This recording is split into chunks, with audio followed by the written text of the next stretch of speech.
Welcome. Cue my explosion. Boom! Welcome back to Basketball Intuition. I'm your host, Ethan Simon, and today we're going to be talking about my dark horse contender, the Memphis Grizzlies. I've been eyeing the Memphis Grizzlies basically all year. Right now, they're about 7th, I think, in the Western Conference, standing at 9-7. They're 4-4 without Ja and 5-3 with Ja Morant right now. One of the reasons that I think this team can be as good as I think they can be is because the depth on this team. I'm going to read you out some of these players. Well, not some of these players. I'm going to read you out like 14 players on this team that can all contribute to you like every night. Scottie Pippen Jr., Jalen Wells, Jaren Jackson, Brandon Clark, Santi Aldama, Jake LaRavia, Luke Kennard, Jay Huff, Marcus Smart, Vince Williams, Zach Edey, Desmond Bane, Gigi Jackson, and Ja Morant. These are all players that could play on any NBA team, but they all play for the Grizzlies. One of my favorite things about this Memphis Grizzlies team is that they're third in pace so far this NBA season. This contributes to them taking care of mismatches as soon as they get down in the half court, them running in transition, young players being willing to run up and down the court every possession, and the personnel and the players that they have on this team. These guys want to score points, and they still want to play defense.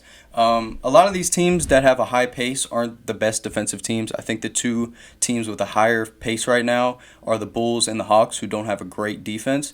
But the Grizzlies are 9th ranked in offense, and they're 5th ranked in defense in the entire league. One of the main reasons that this team is able to stay afloat whenever Ja Morant, Jaren Jackson, Marcus Smart, Gigi Jackson, Vince Williams are out is because their coach, Taylor Jenkins. I want to give a huge shout out to Taylor Jenkins. I love the way that they run their offense. Like I said, it's quick. They take care of mismatches. I like what they do. I also like that the defense has been consistent for the last couple years. No matter who's on the court, their defense is going to be playing good. A lot of that is credited to Jaren Jackson. Jaren Jackson right now is averaging 23 points, 6 rebounds, 3.1 stocks, 35% from 3, 36% on catch and shoot threes. He's attacking the basket with purpose and force. He goes at the smaller defenders. He was going at Joel Embiid last night. I think this will be posted Saturday, but Thursday night he was going at Joel Embiid. I want to dive into 2 players real quick, and one of them is Scottie Pippen Jr.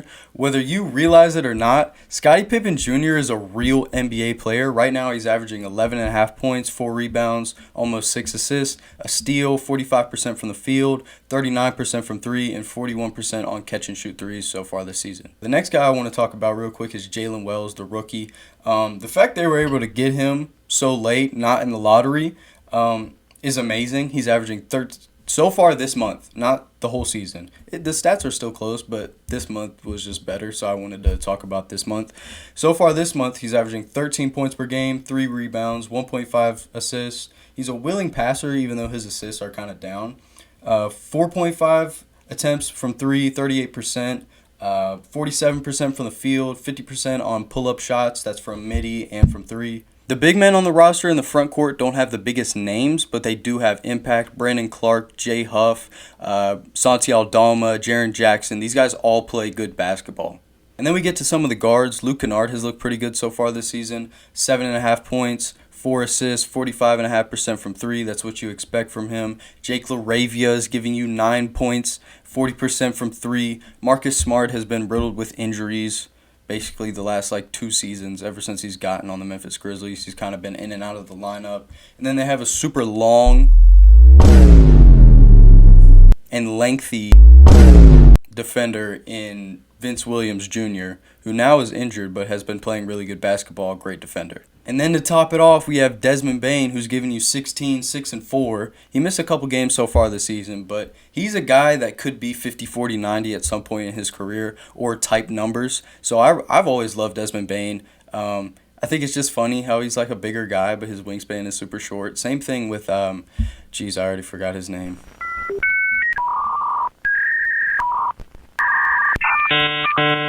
Same thing from Jalen Wells. He's a 6'8 guard, but his wingspan is super short, so he doesn't even look that tall. And then to top it all off, one of my favorite players on this team, Gigi Jackson. He has not played this season, injured. I think his return is scheduled for around January-ish, like the middle of January.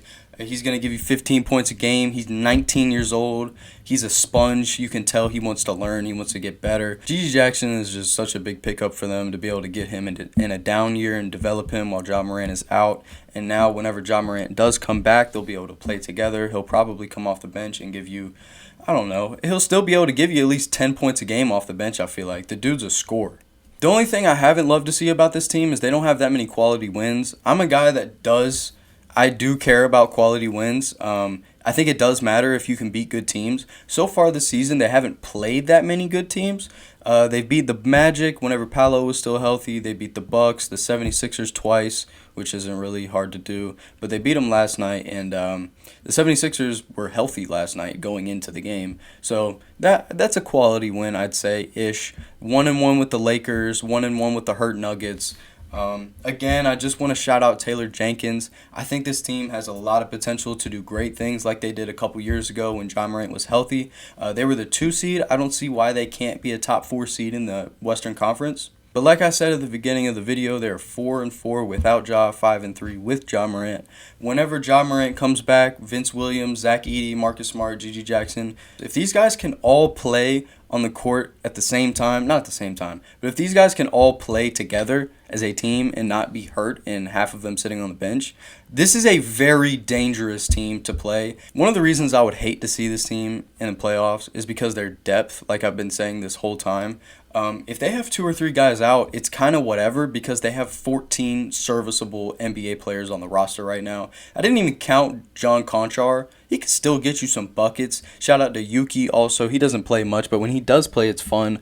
I rock with him. Short King, that's my kind of guy right there. I don't think I have anything else to say about the Grizzlies other than the fact that I don't see why they can't be as great as they were a few years ago when Ja Morant was healthy. This is a better team than it was then. So I don't see why they can't make a run in the Western Conference. But if Ja Morant can stay healthy and their core guys, Desmond Bane, Jaren Jackson, can really stay healthy, if Marcus Smart can come back, then this is a real contending team. I think I'm going to wrap it up here. I appreciate you for watching. I'm 20 subs away from 100 subscribers, so I would really appreciate the sub. I want to start doing a new segment on the channel every episode. I want to start with the highest comment. I want you to give me your hot take, basically. So comment your hot take, and at the beginning of the next video, I will talk about it for the first couple minutes of the video. Appreciate you for staying to the end. I'll see you in the next one. Peace.